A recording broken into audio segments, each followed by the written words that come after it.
స్థానం అది మాకు. అక్కడ ఎమ్మెల్యేగా ఆయన గెలిచినటువంటి స్థానం, పివి చలపతిరావు గారు ఎమ్మెల్సీగా చాలా సందర్భాల్లో చేసినటువంటి స్థానం కాబట్టి విశాఖపట్నం మీద మాకు ఒక ఆలోచన ఉంది. ఆ నేపథ్యంలో దాన్ని కాంపెన్సేట్ చేయడానికి 3 సీట్లు 3 ఉత్తరాంధ్రలో 3 ఇచ్చారు అన్నటువంటిది కూడా వినిపిస్తుంది, కానీ అది వాస్తవం కాదు.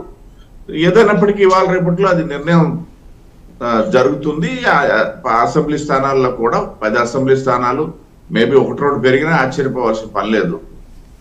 ఇవి కూడా క్లారిటీ వచ్చే అవకాశం ఉంది. ఒకటోది. రెండో అంశము మేము మొన్న సభ ఉమ్మడిగా నిర్వహించుకున్నటువంటిది, అంటే నిర్వహించడం అయితే భారతీయ జనతా పార్టీ సభ నిర్వహించింది. అది ఎన్డీఏ సభ. దాంట్లో తెలుగుదేశం, జనసేన మేమందరం మిత్రపక్షాలుగా పాల్గొన్నాము. కాకపోతే మా సక్సెస్ గురించి మేము చెప్పుకోవాలా, దాంట్లో ఏదైనా లోటుపాట్లు ఉంటే మేము సవరించుకోవడానికి మాలో మేము ప్రయత్నం చేసుకోవాలి. మాకంటే కందకు లేని దురద కత్తిపేట కన్నట్టు వైసీపీకి ఎక్కువగా కనిపిస్తుంది. మోడీ గారికి షాళ్ళు తెలియనట్టు, షాళ్ళు కొత్తగా వేస్తున్నట్టు, లేకపోతే బొకేల గురించి ఆయనకి తెలియనట్టు, లేదా అది ఏదో పెద్ద ఆయనే అసలు ప్రస్తావించే ప్రశ్నే లేదు. దాని గురించి నేను సవివరంగా చెప్తాను. నేను కూడా ఆ సభలో పాల్గొన్నటువంటి వాడిని. ఆ సభకి జనాలు రాలేదని ముందు ప్రారంభించారు. నేను మీకు చూపిస్తాను, చూడండి. నేను వివిఐపి పాస్ నాకు ఇచ్చింది నా పార్టీ ఆ సమావేశానికి. నేను ఒక్క అరగంట లేట్ అయ్యాను. మధ్యలో స్వామివారి దర్శనంకి వెళ్ళాను, ఏది పానకాల స్వామి మంగళగిరి. అక్కడ ఒక అరగంట లేట్ అయినందువలన నేను సభాస్థలికి చేరుకోవడానికే ఏ సమయం పట్టిందనేసి అంటే చంద్రబాబు నాయుడు గారు ప్రసంగించేస్తున్నారు. వివిఐపి పాసు బూడి తిరుపతిరావు రాష్ట్ర పదాధికారిగా, రాష్ట్ర అధికార ప్రతినిధిగా సాధారణంగా ఏ సమయం చేరుకోవడానికి ప్రయత్నం చేస్తాడో అది అందరికీ తెలిసింది. నా ప్రయత్నం అయితే ఆ విధంగా ఉంటే అరగంట లేట్ అయినందువల్ల నేను అక్కడికి చేరుకోవడానికి 3 గంటల సమయం ఎక్కువైంది. అది ఎక్కడి నుండి, ఆల్మోస్ట్ ఆల్ మంగళగిరి దగ్గర నుండి కూడా ఆ ప్రవాహం. ఒకటోది. సరే, రెండవది ఏంటనేసి అంటే చెప్తున్నారు కదా, అక్కడ కూడా చిన్న కమ్యూనికేషన్. ప్రైమ్ మినిస్టర్ గారి సెక్యూరిటీ మెజర్స్ నేపథ్యంలో ఏదైతే వారు సన్మానానికి ఏర్పాటు చేశారో అవి కాస్త ఆలస్యమైంది. అక్కడ లేకపోవడం కాదు, ఆ ఆలస్యమైనటువంటి సందర్భంలో ప్రైమ్ మినిస్టర్ గారు ఎప్పుడు కూడా ఒక్క నిమిషం కూడా, ఆయన గురించి అందరికీ తెలిసిందే, ఒక్క నిమిషం కూడా ఒక అప్రాధాన్య అంశం మీద, ప్రాధాన్యత అంశం మీద కూడా 1 నిమిషం వెయిట్ చేయరా. అప్రధాన్యతమైనటువంటి సన్మాన కార్యక్రమం గురించి ఆయన వెయిట్ చేస్తారా? క్యారీ ఫార్వర్డ్ చేశారు. మా పురంధేశ్వరి గారు ఏదైతే వెంకటేశ్వర స్వామి విగ్రహం ఉందో అది అప్పటికే ఆవిడ దగ్గర పెట్టుకున్నారు కాబట్టి దాంతో సత్కరించారు. అక్కడితో అది ముగిసిపోయింది.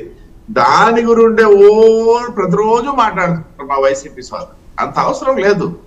ఎందుకంటే ఆయనకి సన్మానాలు కొత్త కాదు, అంతర్జాతీయంగా జరిగినటువంటి సన్మానాలు 76% యాక్సెప్టెన్సీతో ప్రపంచంలోనే ఒక అగ్రనేతగా ఉన్నటువంటి సందర్భంలో ఈ చిన్న సన్మానాలు పట్టించుకునే పరిస్థితి ఆయనకి లేదు, భారతీయ జనతా పార్టీకి లేదు. పోతే అక్కడ జనాల గురించి కూడా నేను చెప్తా. నేను వెళ్ళలేకపోతే అక్కడ గమ్మత్తైన విషయం, జనాల తాలూకా జనం ఎంతమంది వచ్చారని గురించి చెప్పనండి, జనం తాలూకా స్పందన ఎలా ఉందనేది చెప్తున్నా. సాధారణంగా పొలిటికల్ పార్టీ సమావేశాలకి తరలించిన జనమే ఉంటారు. నేను మరోసారి చెప్తాను, ఒక పవన్ కళ్యాణ్ గారు వెళ్తే మాత్రం అక్కడ ఓట్లేని వాళ్ళు మంది ఉంటారు. నేను అది కూడా ఏమి దాయను. 18 సంవత్సరాల లోపు ఉన్నటువంటి యుక్త వయసులు కూడా అక్కడ కనిపిస్తారు, జనాలు వస్తారు. మిగతా వాళ్ళంతా ఖచ్చితంగా తరలించుకోవాలా. ఇన్ దట్ సెన్స్ ఏంటంటే మేమైతే తినడానికి తిండి పెడతాం, వెళ్ళడానికి బస్సు పెడతాం, అక్కడతో అయిపోతుంది మా పరిస్థితి. తీసుకునే పరిస్థితి కూడా ఉంటుంది. అది వేరే అంశం. ఆయా పార్టీలకు ఉన్నటువంటి స్థోమత దృష్ట్యా, ఆయా పార్టీలకు ఉన్నటువంటి అవకాశాల దృష్ట్యా వెళ్తారు, కల్చర్ దృష్టి. సరే, అది నేను పక్కన పెడతా.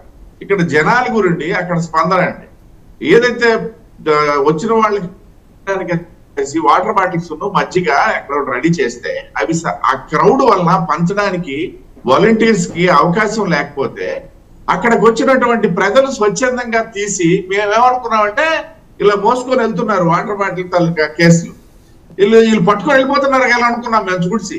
నేను దాని దగ్గర కూడా వెళ్ళలేకపోయాను.